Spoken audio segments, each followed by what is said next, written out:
Hello everyone and welcome back to my channel. आज मैं explain करने हूँ ब्लाइंड एपिसोड 10 को।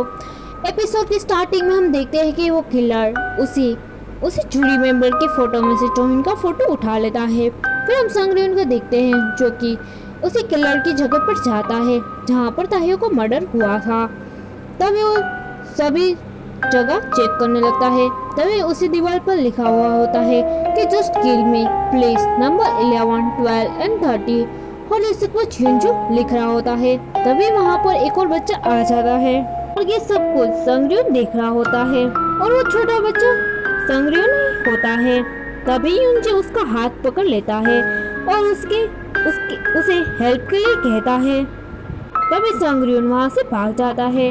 उसके बाद चोहियन एक लेडी से मिलने के लिए जाती है जो कि हॉलफेयर सेंटर के बारे में काफी कुछ जानती थी। तभी वो लेडी कहती कि यून जंग एंड उसका भाई जो कि यून जे था, दोनों भाई बहन थे और उसका भाई जंग यून जे था।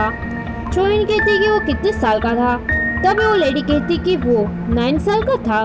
तभी चोहियन कहती कि क्या आपके पास उन्हीं बच्चों के कांटेक्ट है। तभी वो कहते कि नहीं। वो कहते हैं कि यून जंग तो मर चुका है। सारे डिटेक्टिव हाइजीन के मर्डर का वीडियो देख रहे होते हैं। तभी संगरियन कहता है कि किलर हॉफवेल सेंटर में से ही कोई है जो कि अब बदला ले रहा है। अभी संगरियन कहता है कि इनमें से चोह्यून, क्यूनजे, लिन जंगसू, बिन चुनहो, जंग इन स्यू ये सभी का कांटेक्ट किसी न किसी तरह से हॉफवेल सेंटर में से है, इसलिए इनमें से ही कोई अगला निशाना बनने वाला है। तभी संगरियन उसी रेस्टोरेंट में जाता है और जंगसुन से मिलता है और कहता है कि तुम्हारा भाई मर चुका है। वो कहता है कि मेरा भाई मिसिंग है लेकिन मुझे नहीं पता कि वो मर चुका है या जिंदा है। जब खोया था तभी मैं 9 साल का था।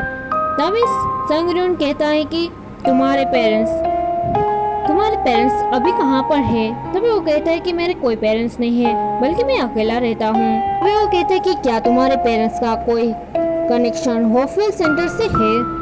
तभी वो अपना कार्ड देकर वहाँ से आने लगता है। संगरियन कहता है कि 20 साल पहले ही मिस्टर पी ने हॉफवेल सेंटर के बारे में एक इन्वेस्टिगेशन शो स्टार्ट किया था, लेकिन वो शो बीच में बंद हो गया था। उसके बाद डिटेक्टिव उसे जूरी मेंबर वाली लेडी को कॉल करके हॉफवेल सेंटर के बारे में पूछने लगता है। तभी वो लेडी काफी अजीब बिहेव करने लगती है। फिर हम पास का सीन देखते हैं जहाँ पर प्रेसिडेंट यानी कि मिस्टर बेग और उसके आदमी उन्हीं बच्चों को पकड़ के ले जा रहे होते हैं। तभी वो बच्चे चिल्लाने लगते हैं और हेल्प के लिए कहते हैं और हम देखते हैं कि उन्हीं बच्चों के यूनिफॉर्म पे कुछ नंबर लिखे हुए थे। तभी वो लेडी युंगजुन के सामने देखकर कहती कि इस बच्चे को मार डालो क्योंकि मैंने इसका भविष्य देख लिया है, नहीं तो ये सबको मार डालेगा। उसके बाद सिंह उसे पुलिस स्टेशन में आता है। तभी संगरियन कहता है कि मैं भी अडॉप्टेड चाइल्ड हूँ। संगरियन कहता है कि उससे पहले तुम कहाँ रहते थे? तभी सिंह कहता है कि मेरा एक कार एक्सीडेंट हुआ था जिसमें मेरी सारी मेमोरी लॉस हो गई थी। तभी संगरियन कहता है कि क्या तुम हॉफवेल सेंटर से अडॉप्ट किए गए थे? तभी सिंह रोने लगता है। फिर दोनों उसके बाद उसी लेडी के रेस्टोरेंट में जाते हैं जहाँ पर वो लेडी को संगरियन अपनी मॉम मानता है। फिर संगरियन कहता है कि वो लेडी मेरी मॉम है और उनका बेटा 20 साल पहले जो कि खो गया था। फिर सिंह उसी बच्ची का फोटो देखता है जो कि मिसिंग था। तभी संगरियन चोहिन से मिलने के लिए जाता है और उससे पूछता है कि तुम्हारी मॉम का कोई कनेक्शन हॉफवेल सेंटर से है? तभी चोहियन मना कर देती है। उसके बाद चोहियन कहते हैं कि जंग यून जे के बारे में वो जानती है। वो कहती है कि 20 साल पहले जंग यून जे मर चुका था और उसकी बॉडी कहाँ पर है ये मुझे नहीं पता। तभी वो वहाँ पर जाते हैं। जैसे वो वहाँ पर जाते हैं संगरियन का सर दर्द करने लगता है। तभी वो कहता है कि मैं एक अडॉप्टेड चाइल्ड हूँ क्योंकि मेरे पेरेंट्स बात कर रहे थे इसलिए ये बातें मैंने सुन ली थी। और वहाँ पर एक बच्चा था और वो बच्चा मुझसे ये कहता है कि तुम्हारा नाम पहले युंग जन जे था। तभी वहाँ पर जज रून आ जाता है और संगरियन को घर लेके जाता है। तभी वो नशे की हालत में कहता है कि अभी वो प्लेग्राउंड की बातें कर रहा होता है। जैसे ही वो प्लेग्राउंड की बात करता है जज रून काफी सीरियस हो जाता है। फिर चोह्युन अपनी मॉम से मिलने के लिए जाती है, जहाँ पर वो अपनी मॉम से हॉफवेल सेंटर के बारे में पूछने लगती है।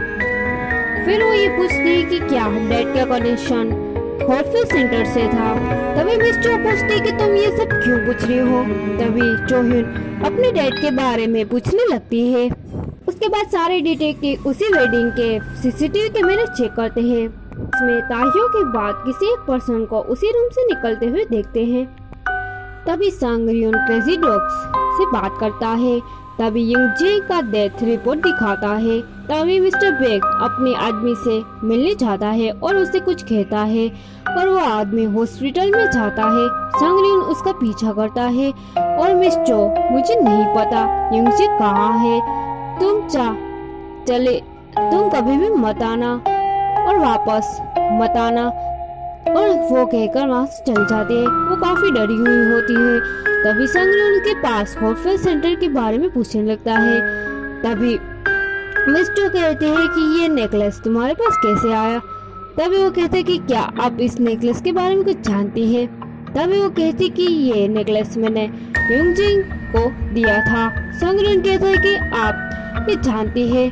तो वो कहती है कि नंबर 11 की वो सिस्टर थी है कि चंगयुन जो तो मर चुका है, लेकिन ये बात किसी से कि मत कहना कि मैं वहाँ पर काम करती थी। तभी डिटेक्टिव सांगरियन कहता है कि जो लोग भी हॉफवेल सेंटर में काम करते थे उनके फैमिली मेंबर की जान खतरे में है। तभी वो जोहिन का नाम लेती है। तभी सांगरियन पूछता है कि जोहिन आपकी बेटी है। तभी वो हाँ कर देती है और हम जोहिन को देखते हैं जो कि सियोंग के पास होती है। तभी वहाँ पर यूना आती है और यूना अपने और जंगरियन के फोटो को देखती है। तभी चोह्युन को वो लेडी कॉल करके उसे जंग यूनजे की फोटो सेंड करती है। तभी वो फोटो को देख रही होती है। तभी हम देखते हैं कि वहाँ पर वही किलर आ जाता है और वो सीटी बजा रहा होता है। तभी चोह्युन उसी फोटो को देखकर सांगरियन को कॉल करती है। तभी यूना को वही सीटी की आवाज़ें आती है और यूना स्टोरेज रूम में होती है और चोह्युन बाहर आती है और चोह्युन आवाज का पीछा करती है। तभी वो किलर चोह्युन के पीछे ही होता है और वो किलर चोह्युन का मुंह बंद कर देता है, लेकिन वो किलर नहीं होता बल्कि वो जंगरियन होता है। तभी सांगरियन उसी फोटो को देखता है। तभी सांगरियन का सर काफी दर्द करने लगता है। फिर हम देखते हैं कि उसी बच्चे को वो लोग उसके डैड यानी कि वो लोग उसे घर में लाए होते हैं और उस लड़की का नाम यूंग जंग जी होता है और उसके भाई का नाम यंग जुन जे होता है और तीनों बच्चों सेम ऑर्फनेज में रहते थे। फिर सांगरियन घर जाता है जहाँ पर उसे वही डॉल दिखती है। वो एक डॉल उठाता है जिसमें नंबर 11 लिखा हुआ होता है और ये एपिसोड